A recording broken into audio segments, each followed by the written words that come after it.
জমি নিয়ে বিবাদ, আর সে জমি বিবাদে একঘরে নদিয়া চাপড়া থেকে এই খবরই আসছে। আমার সঙ্গে সমীর রয়েছেন, সমীরের থেকে একবার জানার চেষ্টা করি। সমীর, জমি নিয়ে বিবাদ অশান্তি হতে পারে, তার জন্য আইন আছে, আদালত আছে, একঘরে করে দেওয়ার মানে হচ্ছে নিশ্চয়ই সালিশি সভা বসেছিল।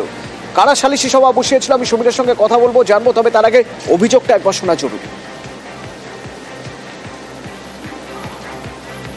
সেই সালিশি সভায় আমাদের উপস্থিত হতে বলে, সঙ্গে সঙ্গে আমরা উপস্থিত হতে পারিনি।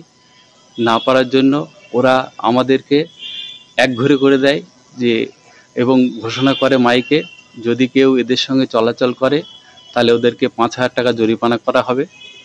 আমাদের ছোট্ট বাচ্চা মেয়ে, সে মেয়েটা টিউশনি গেলে টিউশনি থেকে তা বার করে দেয়, এবং আমাদের কারোর সঙ্গে কথা বলতে গেলে সেটাও করতে দেবে না। এই নিয়ে আমরা খুব ভয়ে এবং আতঙ্কে আছি। বাহ, চমৎকার। বাচ্চা টিউশনিতে গেলে সেখান থেকেও তাকে বের করে দেওয়া হচ্ছে, কেননা মাইকে ঘোষণা করা হয়েছে যে কেউ এই পরিবারের সঙ্গে না মেশে। এও সম্ভব? সমীর, এই ঘোষণা একবার শুনি একবার ঘোষণা কি করা হচ্ছে।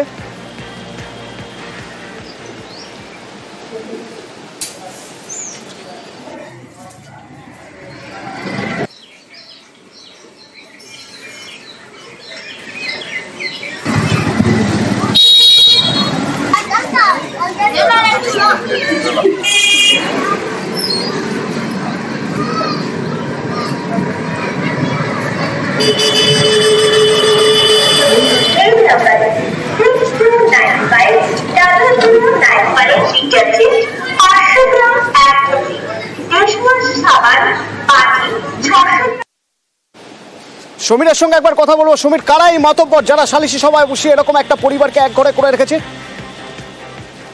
স্থানীয় যে পঞ্চায়েত সদস্য রয়েছেন, তার স্বামী মুজিবর মন্ডল ও স্থানীয় এক মাতব্বর মুমিন মোল্লা, এদের বিরুদ্ধে অভিযোগ কিন্তু যে এই সালিশি সভাটাকে একঘরে করার বিধান দেওয়া।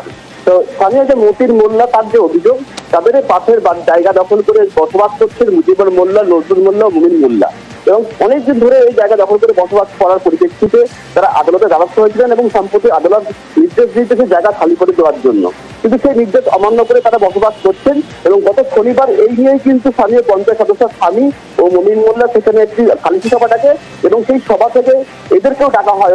মুমিন যাদেরকে এক করে করা হয় তাদেরকেও ডাকা হয়, কিন্তু তারা যাননি সেখানে, এবং না যাওয়ার পরিপ্রেক্ষিতে কিন্তু সভা থেকে সিদ্ধান্ত নেওয়া হয় যে তাদেরকে এক ঘরে করা হবে, এবং যারা ওই পরিবারের সঙ্গে যোগাযোগ রাখবে তাদেরকে 5,000 টাকা জরিমানা করা হবে।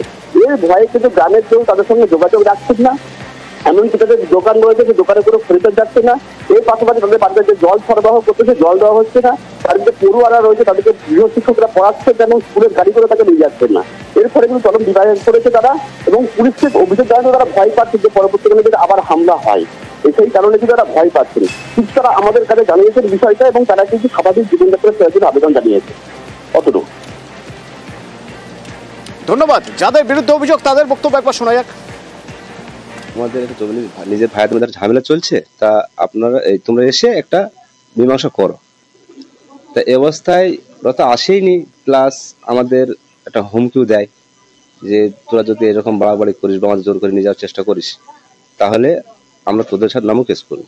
এরা না আসায় গ্রামের যে মনোমত ছিল বা আমরা যারা ছিলাম সম্মানে একটা আঘাত করে। সেই ক্ষেত্রে গ্রামের লোক সবাই একসাথে বলে ওঠে যে তাহলে ওরা যখন আমাদের কথা শুনলো না বা আমাদের মানছে না, সেজন্য এই সিদ্ধান্তটা নেয় গ্রামের সকলেই মিলে। গ্রামের সকলেই জানে যে ওরা একে অপরের ভায়াত, যে ওদেরকে উচ্ছেদ করার জন্য ওরা হাইকোর্ট থেকে অর্ডার করে নিয়ে এসছে, সেটা ওরা জানতে পেরেছে, কিন্তু ওরা কোনো নোটিশ পায়নি। ওদের বক্তব্য ওরা পেশ করেছিল সালিশি সভাতে।